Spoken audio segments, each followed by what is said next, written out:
Monaco now is the most expensive residential market in the world. Yeah. We are in excess of 100,000 per square meter. A parking space here will cost between 250 and 500,000 euros for a car space. Guy, welcome to the channel. I'm so delighted to be here with Mark Thomas, who's head of international sales for Balkan and Knight Frank. Mark, welcome. Hey, good to see you again. Nice to see you. Like the shirt as well. Wow, this is the Claudio show. I'm doing a bit of brand promotion, so I'm deliberately wearing some colourful shirts to hopefully help a small business owner get some business. Good for you, mate. Thank you. You look so amazing. You just been on the golf course today. Yeah, well, clients call when I play golf, and obviously the weather's great in Monaco at the moment. We've got the yacht show coming up. It's a great place to discuss business and investments and portfolios. So it's when the clients call, I'll go and play. I know that feeling. So how long have you lived in Monaco? I've been down here now for 30 years. Wow. I came down initially for 2 years to play. I was playing professional rugby. Yeah. In the top 14 with Nice, and after 2 years, I thought I'd go back to London. You know, I'd been with Richard Ellis in commercial real estate, and lo and behold, I never left. Ended up, always the way. Ended up staying here, doing the bobsled for 8 years with the Monaco bobsled team with the Prince and a bunch of the guys, which is great fun, and representing Monaco in the World Championships and the World Series and helping the guys qualify for the Olympics. And business interests kept me here, and the weather, and I've spent half my life here now, and French is my second language. We are Knight Frank Monaco now, and the market here is always very strong, so it's a good business to be in. So tell me more about the market. So could I come and buy a property here if I wanted to? What's the kind of minimum kind of entry level, and how does it work? Is there an application process? Yeah, I mean, in the old days, people would come for fiscal reasons, no income tax. But in addition to that, you got no inheritance tax, which is advantageous, especially for the British and everyone else. No capital gains tax. So it's very attractive from a fiscal planning and wealth preservation and wealth management. But given the social issues and the problems of immigration in Europe at the moment, and security for your wife and children, that has been one of the driving forces for people moving here, especially from the UK, which has been quite fascinating because, you know, the watch crime, the basic crime levels in London and big cities have increased, and likewise around Europe. So we've seen, you know, on the checklist of what clients, why they're moving, safety and security are way high up on the list. And basically the choice comes down between Monaco and Dubai. So, you know, you see the growth in Dubai. Is that the climate that drives that? Because obviously I live in Guernsey and Jersey, and yes, there's still income tax there and safety is still good, but sometimes, for sure, we do not have the climate that we have in Monaco. No, I mean, we have 300 days of sunshine. Look, beautiful day today, bit of a breeze, 75 degrees, and we're in the end of September. So, yeah, weather's definitely a factor. You wake up to blue skies every day. Literally, it's a great thing. But also accessibility. Nice Airport connects globally to the Middle East, to America, into the Middle East, down into Asia and to Australasia. So, and from here you can be 2 hours. You're half an hour from the airport, and you're basically 2 hours to any European capital. So the client I was talking to this morning came in on the heli. He said it was 7 minutes. Yeah, 7 minutes. The nicest ride to the airport you'd ever have, and it's a little bit more expensive than the taxi, but it's very efficient. Yeah. And if people haven't done it, I would definitely suggest a great experience. Great experience in the helicopter. I think 150 to 200 euros, I think. We can fact check that in the comments below. So what would be your minimum entry level? Yeah, okay, so coming back to your question. Yeah, I'm going back. There is a process to become a resident. You have to have 500,000 euros in the bank or be a director of a company. You can own, anybody can buy property here, subject not having a criminal record, and that goes with the residency application as well, or people can rent. And 75-80% of the market here is rental property. Okay. And that's from like 1 bed or studios up to 5 bed penthouses. So you have people who rent, people who buy, people who invest, build portfolios. A basic entry-level apartment is going to run you, I mean, anywhere from, the studio is going to run between about 2.5 million, and then a one bed will run from 3 million up to, it can go up to, some magnificent one beds. One sold last year at the Mirabeau at over 8 million for about 140 square meters.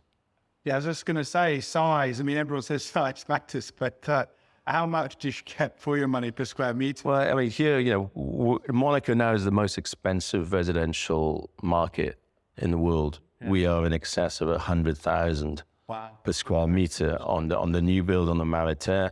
The Maritain development is a land reclamation scheme from the sea. It's 10 hectares. It's 50 football fields. I mean, it's been a stunning feat of engineering, and yet there's 150, 60 apartments, there's 10 villas, everything was sold off plan. That's how popular Monaco is, and obviously that is at the high end of the market. The development isn't complete till the end of 25, and again, there'll be secondary trading as we get closer to delivery times, and there will be a premium on those properties. Incredible. So we're looking at 1 to 2 million euros as an entry. As a very, very basic. But on average, probably.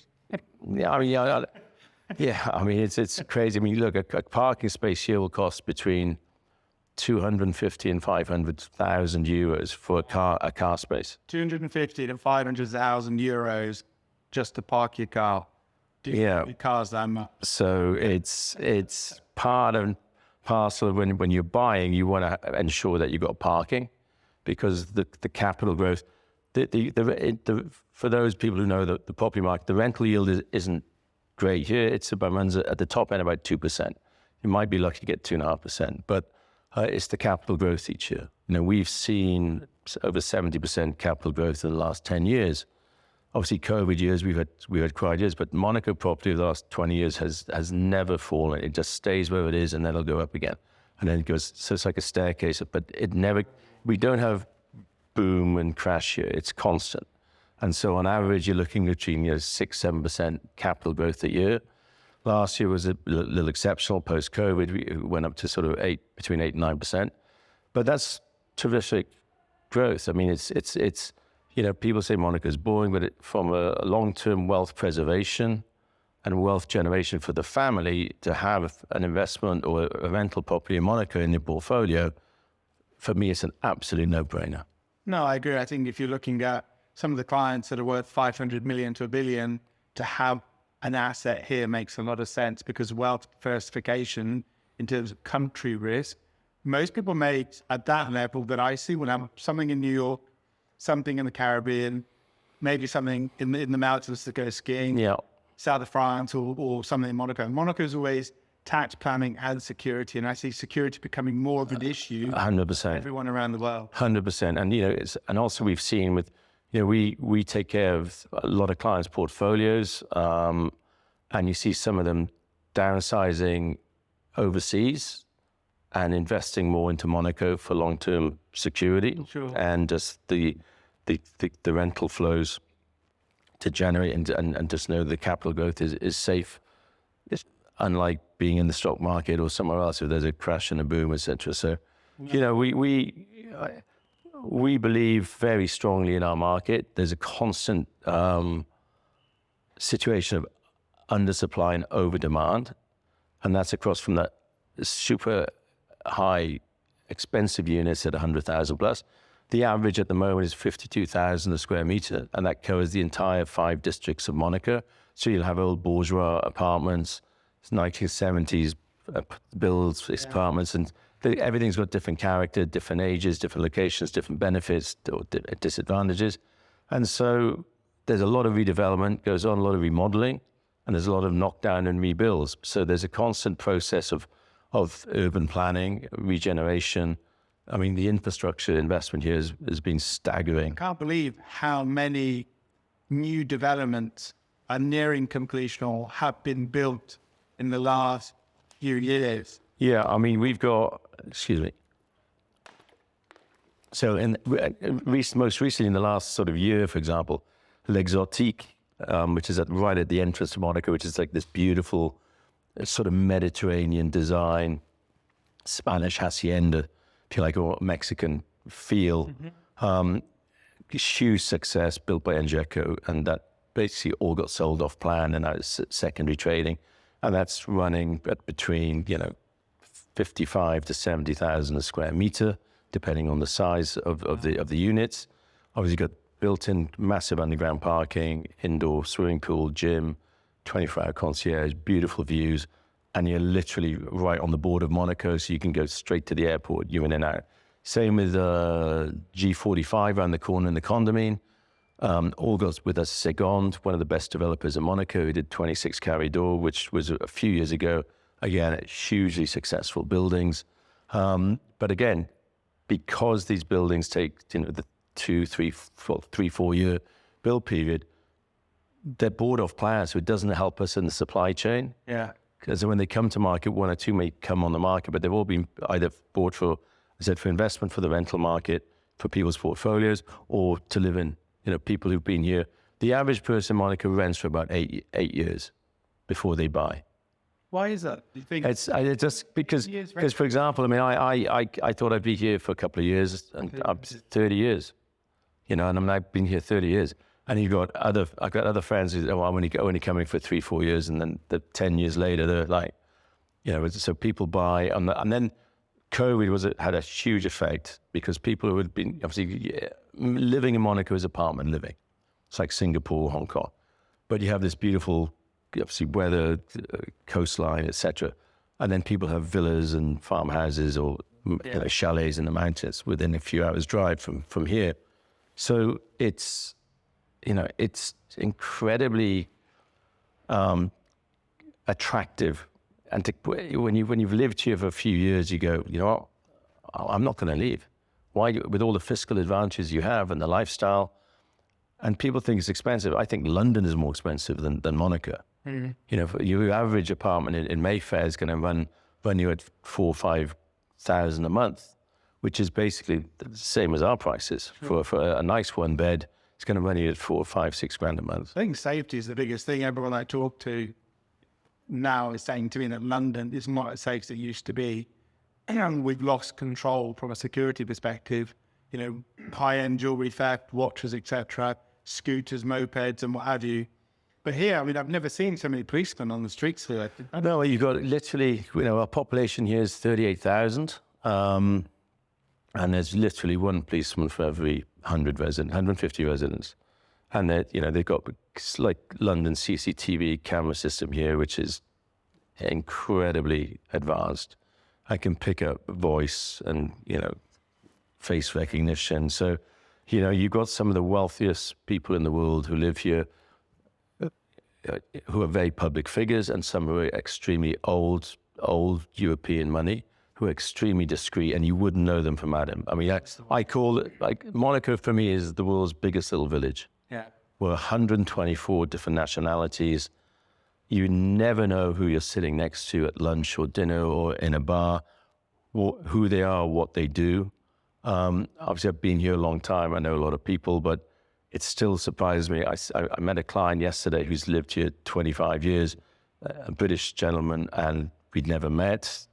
We got some mutual friends, but it's still people keep themselves to themselves, and with the families as well. Obviously, it's a family-orientated environment, and that's the new demographic moving in. From some of the new builds that are out, a lot of them now are catering for 3 and 4 bedrooms, which historically, going back 20 years, I don't think was the case. But no, absolutely not. And so there was, especially the last 2 years, literally a 70% increase in the demand for 3-4 beds. And it illustrates the demographics of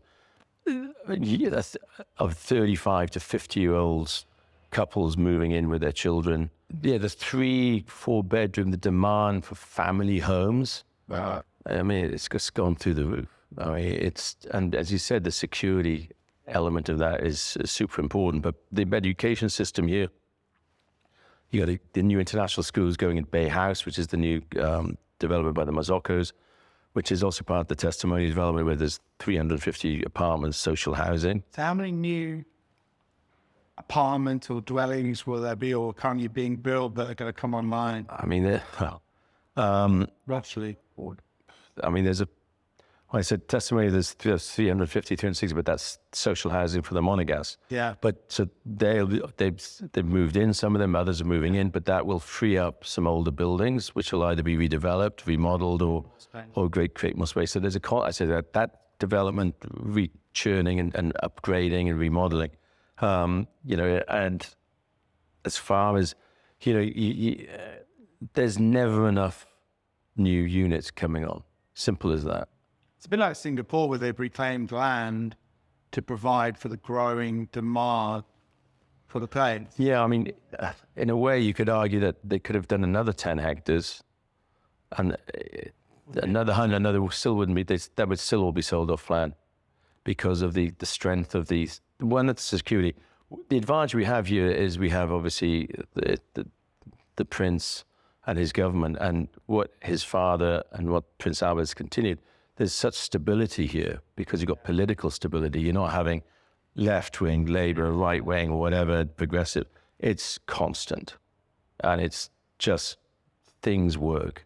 That's so important, to live somewhere where everything does work. And I think for me, traveling the world, Monaco is up there, like a Singapore, where everything is so efficient and works. Yeah, so the education, you've got a new British school, which has become incredibly successful. You've got the international school, you've got the French schools, and you've never seen so many children in Monaco, seriously, which is, so it's families and I said different nationalities.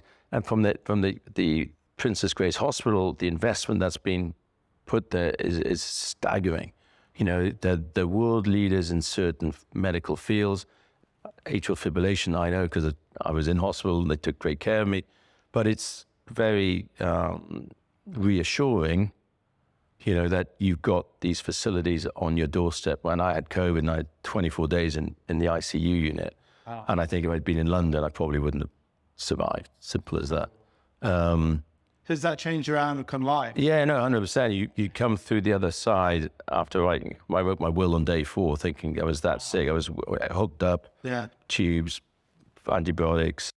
Okay, Mark, is there anything else you want to say? Yeah, I mean, I think for the youngsters out there, I think there's certain things you've got to have in your life. And I think for me, after what I've been through and now, just throughout my entire life, you need sunlight. Yeah. You definitely need sun on your face. You need rest. Yeah. You never forget to rest. You've got to exercise. You've got to keep yourself fit. Exercise, so healthy body, healthy mind. And you've got to have self-confidence. If someone says no, say yes. If you believe in something, just keep that self-confidence. And your friends and your family, keep them close. Never have conflict. I don't like bad energy, and you have to confront it immediately. And don't allow anything negative in your life, And there's a great expression. Again, God bless my godfather. He said, "Love the people the Almighty sent you, for one day He will need them back." So that's your friends, your family, your girlfriend, your mum, your wife, whoever it may be. Yeah. Enjoy the family. Don't forget about them. Some people never phone. Always keep in communication. There's no excuse. They may not phone you, but you can always phone them. It's true, actually. I mean, Tony Robbins always says he tries to call 3 different people every single day just to say hi and touch base. Yeah, and you give because you want to give, not because you don't expect anything back. And if you're coming from that, that's a true point of unconditional love. And life is too short. You can't hold grudges. You got to let it go. It's like a bad business deal. Guy didn't turn up for the signing, or the deal didn't go through, you're going to make a big commission. Next. Just move on. Next. As I've learned, failure is not failure. Failure is learning, and it's a lesson in learning, and we're always learning. There's always new lessons to be learned. And sometimes you feel like you're buried, but in reality, you've been planted. Yeah. Well, something mentioned to me. 100%. And it's how you look at the situation. Perspective. You can either decide that there's a problem here. I'm going to spend 90% of my time on the solution, 10% of the problem, not the other way around. And most people has 90% on the problem, not the solution. You got to move your mindset and go, and that's where the self-confidence, it's about being self-confident. Go, I'm going to find my way through this. because guaranteed someone somewhere on this beautiful planet of ours is going through exactly the same set of circumstances or worse, and they're fighting their way through it.